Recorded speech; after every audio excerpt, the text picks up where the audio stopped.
A minha mãe não podia ter filhos. O meu pai casou com ela sabendo que ela não podia gerar nada. Mas passou um ano, ela ficou grávida de uma menina. Uma menina que nasceu de 7 meses com o esôfago lacrado. Ou seja, não passava nada, não podia comer nada. E quem não come nada, morre. E quando eu estava lá no hospital, o médico falou assim, olha, porque parece que eu sou nova, eu não sou não, tá? Aquele tempo atrás não tinha tecnologia para essa operação, não. E aí entregou-me na mão da minha mãe, raquítica, só tinha cabeça, porque o corpo já estava todo definhado. E falou, leva para casa porque vai morrer. Muitas coisas na nossa vida vão tentando colocar pontos finais na nossa história. Mas quem escreve ela tem uma caneta que não há borracha que possa apagar. E a mão dele, quando ele resolve estender para abençoar alguém, irmão, pode ser pequeno, baixo, gordo, magro, negro, azul marinho, azul chiclete, pode ser do jeito que for.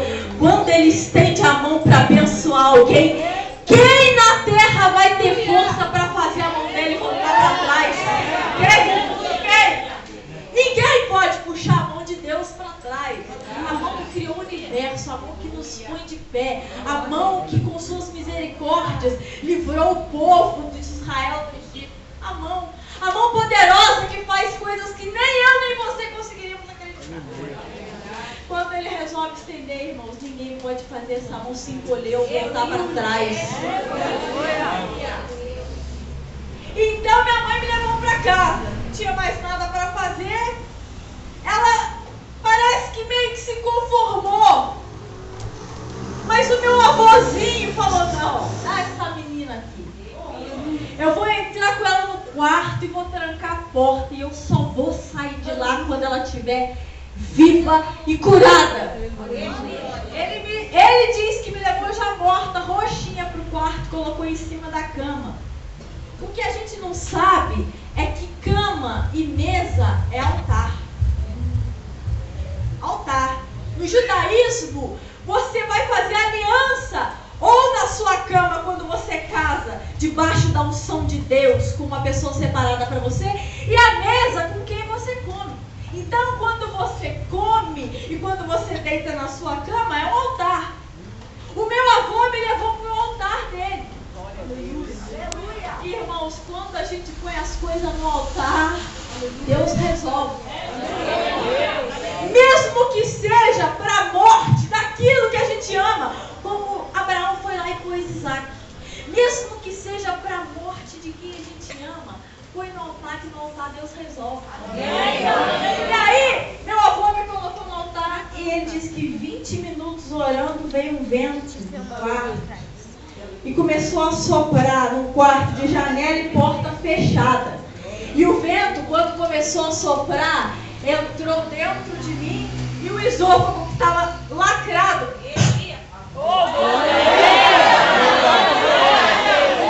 Tem chapa lá em casa. Quem quiser ver, é o milagre que Deus faz. Aí, Deus falou que ia me levantar para me usar. Mas toda vez que eu tentava, acontecia alguma coisa. Não desviei do caminho, não. Era doença mesmo, tentando voltar. Tive um câncer. Passei por 2 cirurgias, maligno. E eu nunca ouvi ninguém que tivesse um câncer maligno não perder um fio de cabelo. Oh, glória. Não precisei fazer quimioterapia. Deus, quando resolve estender a mão para alguém, é assim mesmo. Deus faz essas coisas mesmo. Então eu não vou ficar olhando para mim, para os meus defeitos, minhas falhas, não, irmãos. Eu tenho que olhar para Cristo, porque eu falho, mas a Bíblia diz que Ele não falha. Então para Ele não tem que olhar. Aí eu recebi o convite das irmãs e falei, o que eu vou pregar para as irmãs? Não tenho nada para ensinar para as irmãs. Não tenho nada para ensinar para a igreja. E eu comecei a falar, Senhor, fala comigo. E aí foi passando a semana e nada de mensagem. Falei, meu Deus, eu não vou poder ir não, vou ter que ligar para o pastor Nené. O negócio tá meio Segunda-feira, da noite de domingo para segunda, eu tive 3 sonhos. Os 3 sonhos me levavam a uma única palavra, um único versículo, uma única passagem. Aí eu acordei e falei, Senhor, o Senhor quer que eu prego isso? E se eu pregar isso, quando eu ler, os irmãos vão falar assim, você veio lá do Rio de Janeiro para ler isso aqui pra gente? Aí eu falei, Senhor, se for, o Senhor vai confirmar até na hora que eu estiver aqui na frente. Aí o Senhor falou umas palavrinhas mágicas, pastor Neném. Então é isso mesmo. Amém.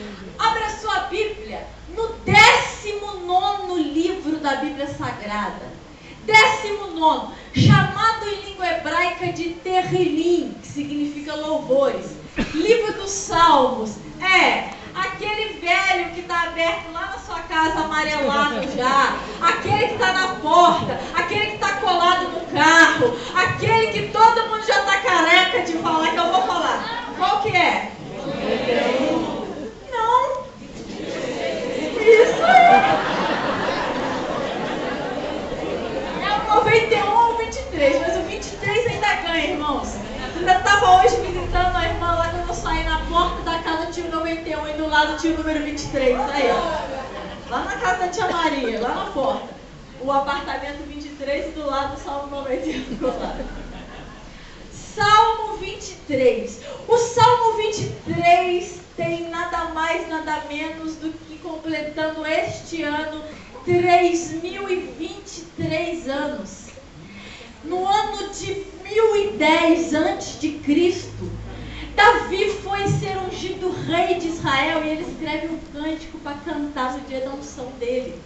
Escreve o 23, então hoje está completando 3.023 anos. Se você fizer as contas, você vai ver o ano judaico 5.773, vai diminuir aí, vai dar 3.023 anos exatos.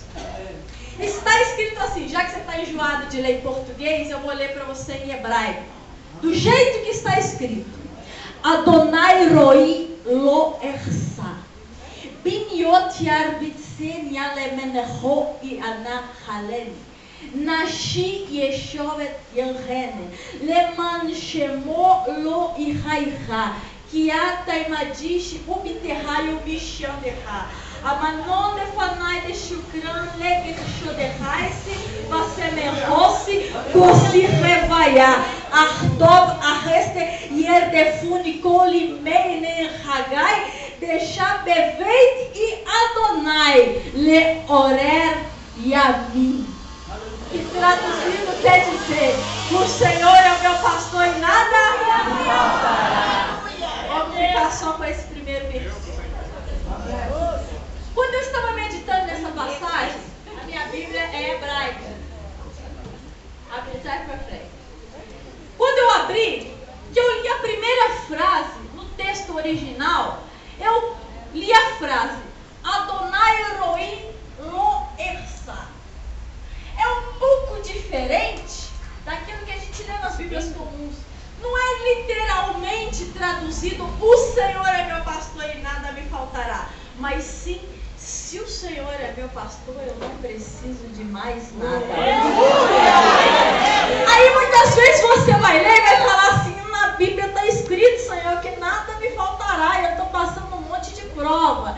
É porque você ainda não interpretou a mensagem. Não é que nada vai te faltar. Jesus falou que no mundo a gente vai ter aflição, mas tem de bom ânimo, porque se Ele está te guiando no caminho, tudo vai dar certo no final. E se eu pudesse colocar um título nessa mensagem, eu colocaria de Rua 23. Rua 23. A Rua 23, pastor Neném, começa no meio do nada. Mas o final da rua termina num palácio. E é essa história que eu quero te contar nessa noite, que você já está careca de saber. Adonai roi lo ersa. Adonai é uma palavra que a gente traduz por Senhor, mas na verdade no texto original é uma palavra que a gente conhece. Quem faz teologia, porque eu nunca fiz, deve saber isso daí. Adonai é traduzido porque tem que colocar a palavra Senhor no lugar do tetragrama sagrado, porque ninguém sabe exatamente a pronúncia do tetragrama sagrado, que são compostos de 4 letras. letras, Yud, Re, Vav, Re, que algumas pessoas traduzem por Yahvé e equivocadamente muitas vezes traduzem para o português como Jeová, mas ninguém sabe a tradução. Yud, Re, Vav, Re, Yahvé, pode ser Yavá, porque antigamente o Vav servia de A, pode ser Javá, pode ser Javé, como pode ser Yahvé. Isso só Deus sabe.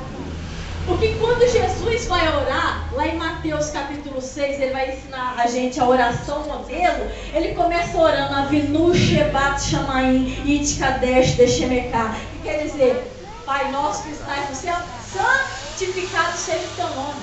É santo, é um nome tão santo que ninguém podia falar. Era tão santo que não podia ser pronunciado. Os escribas, quando eles iam escrever um tetragrama sagrado, eles tinham que tomar banho para ficar puro e quebrar a pena depois de escrever a palavra Yud Re Vav Re. Um nome santo e puro, impronunciável. E Davi, ele poderia ter escolhido vários nomes de Deus para colocar. O Senhor dos Exércitos é o nosso pastor. O Senhor grande, poderoso nas batalhas, é o nosso pastor. O Senhor Deus tremendo nas guerras, um nome que é conhecido. Mas Davi decide colocar Yud Re Vav Re. Porque você pode chamar Deus de grande, Deus de tremendo. Você pode chamar Deus com vários nomes. Ele tem, na verdade, 72 mencionados na Bíblia Sagrada. Você pode chamar ele por qualquer um desses e vai estar certo. Como você pode falar, a Flávia é professora, a Flávia dá aula de arte, a Flávia prega, a Flávia fala isso, fala aquilo. Pode falar isso. Você não vai estar errado, mas esse não é o meu nome. Então Davi, em vez de colocar os sobrenomes, ele decide arriscar e colocar o nome de Deus. Adonai Eloi Lo Ersa. A gente fala Adonai, mas é o nome de Deus. E da onde surgiu esse nome? A gente vai ter que voltar 700 anos para trás, lá em Êxodo capítulo 3, verso 14. O povo está cativo 430 anos no Egito. E Deus levanta Moisés para ir lá libertar o povo. E aí, quando ele vai libertar o povo, ele faz uma pergunta, depois de relutar muito, que também não queria ir, porque quando Deus chama a gente nunca quer ir, porque a gente vai encontrar um negócio feio de resolver, mas se ele falou que está conosco, vai, que a força que ele tem, ele te dá. Então, quando Deus fala para Moisés ir lá, Moisés fala, tá bom, eu vou chegar lá, depois de 430 anos, eu vou dizer o quê? Qual é o seu nome? Aí Deus vai falar, diga a eles que eu sou o que sou e me enviou agora. Veja só, a gente às vezes costuma falar, eu sou médico, eu sou advogado, eu sou bonitinha, eu sou motorista, eu sou isso, eu sou aquilo. Mas Deus, ele não fala que ele é uma coisa e outra, não. Ele fala simplesmente, eu sou o que sou, eu sempre existi. Ao mesmo tempo que eu sou três, eu sou um, eu sou todo poderoso, eu fiz o universo, eu fiz todas as coisas. Eu sou. Ele se resume, eu sou. Eu sou o quê? Eu sou tudo que você precisar. Se tu tá fraco, eu sou a força. Se tu precisa de cura, eu sou a cura. Se tu precisa de graça, eu mesmo sou a graça. Eu sou aquilo que você precisar. Então Davi sabia muito bem o nome que ele queria colocar. Yud Re Vav Re, se você levar para os árabes e pegar essas letras, tem uma tradução. Uma tradução que me arrepia. As mesmas letras para os muçulmanos dá o nome de Deus de soprador. Soprador? Aí eu fiquei analisando, soprador? E faz muito jus, porque ele soprou a vida na boca do homem. Ele soprou no deserto, lá no vale de ossos secos, quando não havia mais esperança, ele soprou. E quando o homem já tinha se acabado no pecado, não sabia mais se parecer com Deus, ele desce, morre e envia o seu Espírito Santo. Deus não para de soprar. Você que às vezes não percebe. Soprador. E aí a gente tem que entender o primeiro. Soprou a vida dentro do homem. Barro. Ninguém gosta de mexer com barro. Eu sou professora de arte, eu sei. Quando eu falo, vamos fazer uma escultura de argila. Eu trabalho numa escola particular. Tem um monte de patricinha, elas levam luva. Ah, não. Eu não vou tocar. Por que ninguém gosta de mexer em barro? Porque barro é nojento. Barro é mole. Barro é difícil de trabalhar. Muita gente não gosta de mexer com barro porque barro é difícil de ser trabalhado. Existe mais de 200 tipos de barro. Tem barro com muita pedra, tem barro vermelho, barro branco, barro negro, tem vários tipos de barro. Barro é meio nojento de mexer. Barro somos nós. Aí você imagina só que nojento, né? Quem que vai querer mexer no barro que está lá na esquina da prostituição? Quem que vai querer mexer com o barro que está às beiras dos bares da vida? Quem que vai querer mexer no barro dos mendigos jogados pela rua? Ninguém, porque barro é muito nojento, irmã Flávia. Barro é muito nojento de mexer. Mas tem um que não tem medo de pôr a mão em barro. Diz a Bíblia que ele criou o universo inteiro falando: haja, haja, haja, haja, haja. Ninguém queria pôr a mão no barro, mas ele desceu, arregaçou a mão e falou: deixa que nesse aqui eu dou jeito. Então, você olha para uma pessoa, que barro nojento. Mas Deus não tem medo de pôr a mão em barro. Não importa a cor. Não importa se o barro é difícil de pôr de pé, porque tem uns que são tão mole que é difícil pôr de pé. Mas não tem problema não, porque se o barro for muito mole, ele põe no fogo para passar pela prova. Ele fica firme. Ah, se firme. Na aula de esculturas lá das minhas alunas, a gente usava um forninho bem inferior que a gente usava na faculdade. O forno da faculdade ia a 1000 graus Celsius, quente. Então, às vezes, a gente comprava aquele barro baratinho, né, que era o mais fácil, porque na faculdade pede tudo caro. Mas aí, o universitário tem dinheiro para nada. A gente comprava aquele barro baratinho, aquele vermelho, que dava até para pegar no quintal de casa. Só que aquele barro tem muita pedrinha.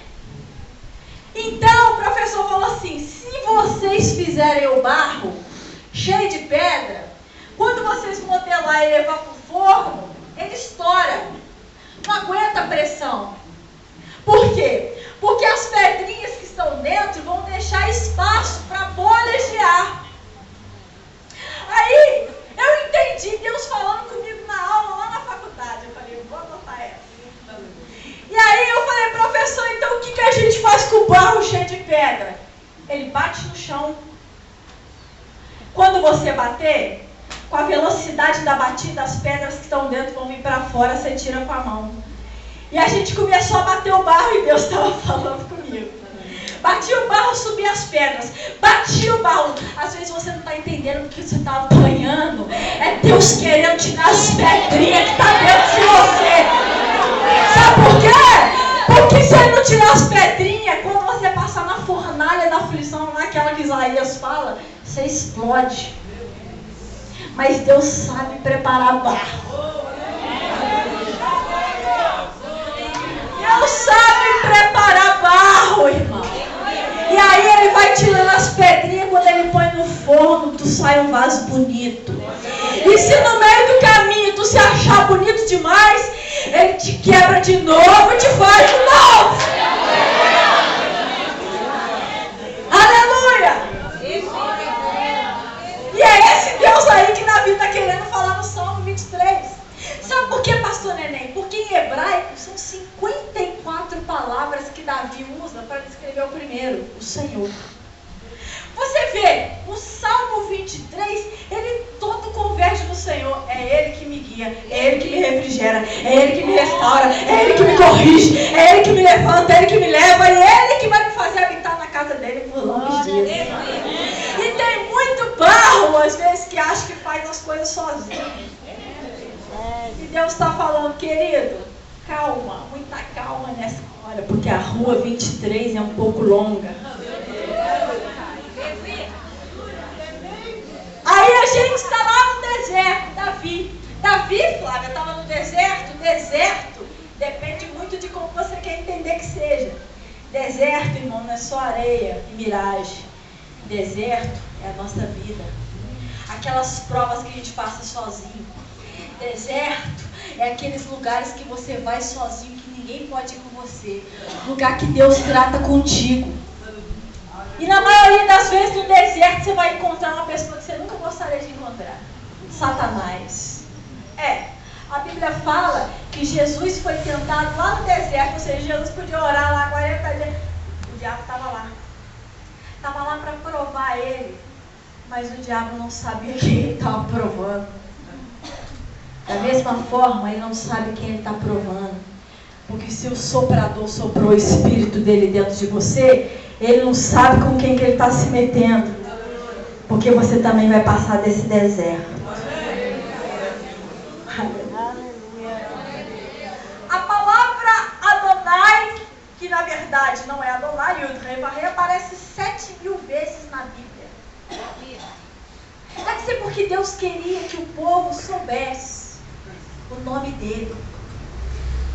Mas o povo também aprendeu que não era santo o suficiente para falar o nome dele. Por isso a maioria do nome se perdeu. Porque os judeus se achavam indignos de pronunciar o nome de Deus. E nós somos indignos mesmo. A gente se acha um vaso demais. A última garrafa de coca, né? A gente acha que se a gente não fizer as coisas, ninguém mais pode fazer. Mas Deus levanta quem Ele quer, irmão. Se tu não der conta do recado, a obra não vai poder parar por tua causa. E é por isso que sempre Ele tem que nos quebrar. Jeremias, seu nome era Irmeiahu. Lá no capítulo 18, Deus manda, desce lá na casa do oleiro. Quando ele desceu, ele viu ele trabalhando na roda. Roda é uma máquina meio rupestre que aperta o pedal e ela vai girando. O vaso tem que estar girando para que a mão do oleiro consiga moldá-lo. Então é por isso que Israel ficou rodando 40 anos no deserto. Porque quando a gente não aprende a lição, a gente tem que rodar mais. Quando a gente não se põe no nosso lugar e não aprende o que Deus nos ensina, a gente tem que rodar um pouquinho. Então o povo ficou rodando 40 anos para aprender quem era o Deus que ele servia. E Jeremias está olhando. E aí o vaso, quando ele estava montando, às vezes quebrava. E ele falou assim, quando o vaso se quebrava, ele pegava e fazia um vaso mais bonito, com barro, com o mesmo barro.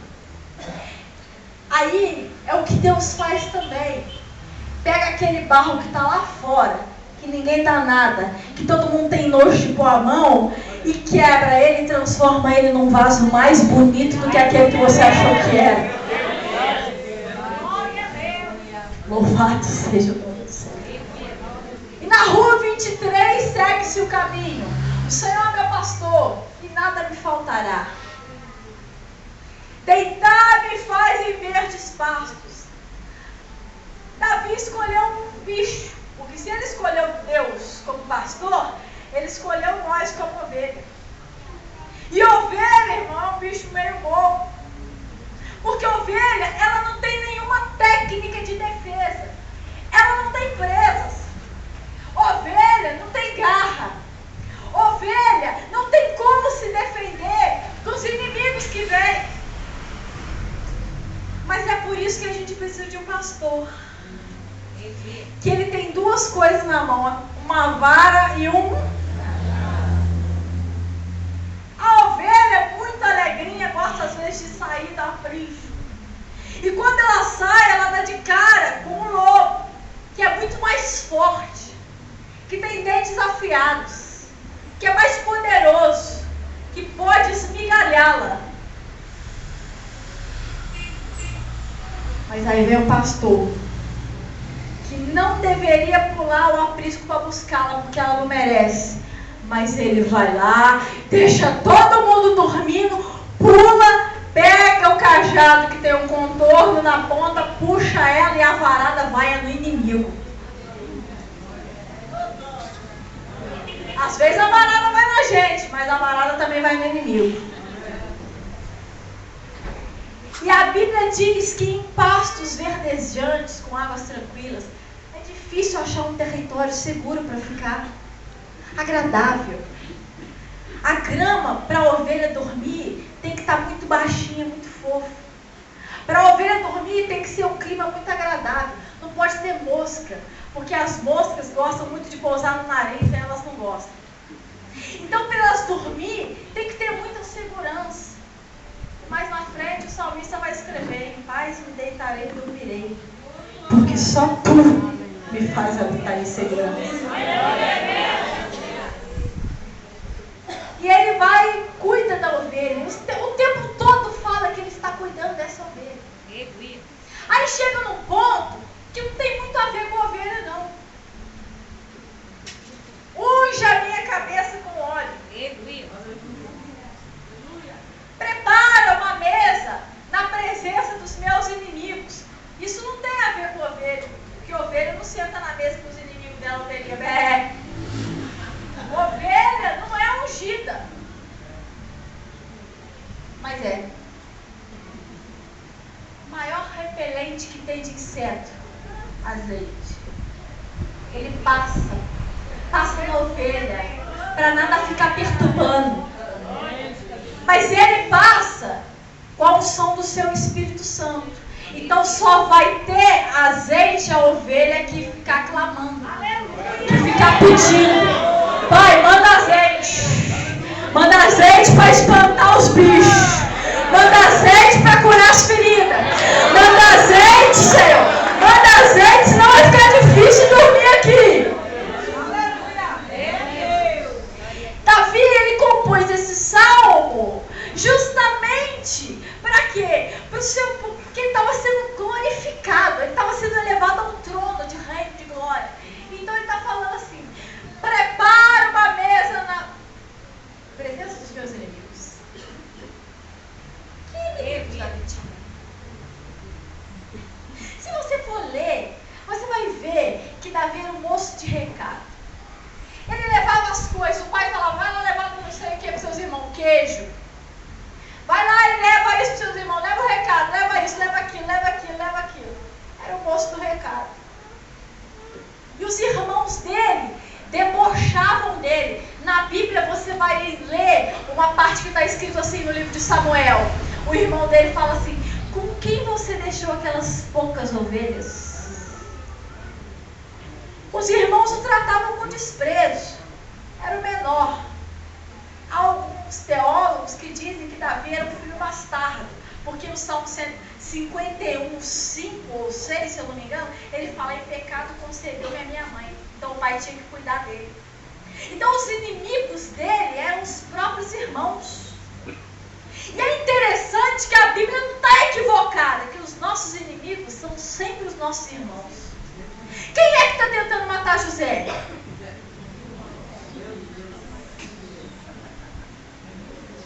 São os nossos irmãos. E ele fala: unge-me na presença dos meus inimigos. Porque Davi era humilhado. Ele foi levar um bilhetinho para os irmãos: ó, o profeta Samuel está lá em casa, aqui é um bilhetinho para vocês. Os irmãos, como eram guerreiros, cada um tinha cavalo, saíram correndo de cavalo e ele foi a pé. Mas a Bíblia diz que os últimos serão os primeiros. Você pode estar a pé nesse deserto, mas Deus vai estar te esperando no palácio quando você chegar. Aí chegou todos os irmãos na frente de cavalo. Aí foi passar na frente de Samuel. Você não. Pode até tentar passar na sua frente, mas Deus vai rejeitar a todos. Porque o que é pra você, irmão, é só teu. E Davi veio a pé, empoeirado, do calor do deserto, sujo, caluniado pelos irmãos. Aí Samuel falou, não é esse aqui não. Ah, tem mais um aí. Então ninguém vai sentar até ele chegar. Podem correr na frente com o cavalo, mas vai ter que ficar todo mundo te esperando. E Samuel falou, ninguém vai sentar até ele chegar. Quando ele chega, sujo, cansado, suado da poeira do deserto, que de Belém, que era onde ele morava, até o arraial da guerra, era 1,5 km de ida e 1,5 km de volta. Mas quando ele estava sujo, acabado, fedendo, suor de cuidar das ovelhas, porque quando ele fala, me tirou de trás das malhadas, não é poesia, não é verdade. Ele ajoelha e Samuel vai derramando óleo, e esse óleo vai tirando a poeira, a sujeira, o cansaço. É o óleo do Espírito Santo que te renova hoje. Nesse deserto que você está passando, pede a Deus para derramar mais óleo na tua cabeça. Porque na rua 23 começa no deserto, mas termina no palácio. Aleluia. E a Davi escreve, unge a minha cabeça na presença dos meus inimigos e meu cálice transborda. O mais bonito é o final. E no meu sonho, quando eu falava esse versículo no final, eu começava a chorar. Certamente que a bondade, Astova, Yerdefunicoi, Meiner, Hagai, Deixavebeit e Adonai, casa de Deus. Ele fala, certamente a bondade e a misericórdia do Senhor vão me seguir todos os dias da minha vida. Essa é a certeza que você precisa ter. Que Deus vai vir com misericórdia e graça todo dia. A palavra de Deus diz que a misericórdia deles vão se renovando. A misericórdia de Deus renova a cada manhã. Você peca, você falha, você faz tudo que tem de errado, mas quando você dorme, você acorda, as misericórdias dele se renovam com você novamente. Certamente que a bondade e a misericórdia do Senhor me seguirão todos os dias da minha vida, mas você vai ter que fazer uma coisa: habitar na casa do Senhor por longos dias. Aqui é o único lugar que você vai estar seguro. Aqui é o único lugar que não vai vir leão e ovelha para te atacar. Não vai vir leão e urso não, porque aqui tem as mãos do Todo-Poderoso. Certamente que a bondade e a misericórdia me seguirão todos os dias da minha vida e habitarei na casa dele por longos dias. Se tem um único conselho que eu posso deixar você nessa noite, habite na casa dele por longos dias. Mas não habita de qualquer jeito não. Já chega como o rei Davi. Eu quero te louvar, minha alma canta a ti, Senhor. Não vem de qualquer jeito, não. Não canta música mundana lá fora e vem adorar ele aqui à noite, não. Entrega tua boca, teu corpo, tua alma e teu espírito para ele. Só para ele. A Bíblia diz que você tem que adorar um Deus só, então não fica dividido, não. Não fica olhando para o outro lado da cerca, não, porque lá você vai ser devorado. Mas fica no redil do pastor, o bom pastor. E certamente a bondade e a misericórdia dele vai te seguir por todos os dias da sua vida. Amém.